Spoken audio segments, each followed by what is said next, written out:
Eurofound is the European Foundation for the Improvement of Living and Working Conditions. It wants to know which wages are agreed for low-paid workers in collective agreements in Europe, and how many employees are entitled to these wages. To do so, Eurofound, Wage Indicator Foundation and CELSI are developing one method for the collection of wage data from collective agreements in the EU-27. The goal is to come up with one single database which collects and codes a representative sample of collective agreements and gives the number of workers covered per collective agreement by the end of 2023.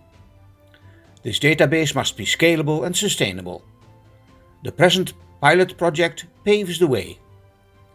In the initial phase of the pilot project, the project team set out to identify collections of collective agreements in the EU member states, such as the ones maintained by yourselves, which we refer to as CBA registries or CBA archives.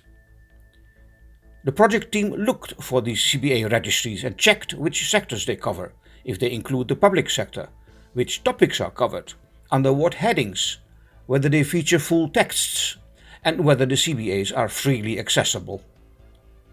Yet, CBA registries are not only crucial to gain access to CBA texts, but also for the selection of the sample of collective agreements to be included in the Eurofound CBA database.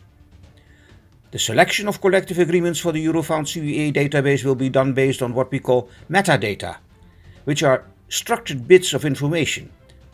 They describe the collective agreements in the CBA registries. For example, which sector does the agreement cover? Or on which date did it come into effect? The team asks the CBA registries, such as yourselves, to share your CBAs and help us understand how you have organized your metadata. Metadata that we are looking for is, for instance, the name of the collective agreement, its bargaining level, so whether it is, for example, a company level or sector level agreement, the sector covered by the CBA, which employer and employee organizations signed the CBA, its start and end date, and how many employees are covered. For a first meeting, we have asked several CBA registries to share and present how they maintain and use the metadata of their archives. We've asked them to show us and you what metadata they record, in what format the metadata are kept, if and how these metadata are made available, and also what they see as the main advantages of keeping metadata.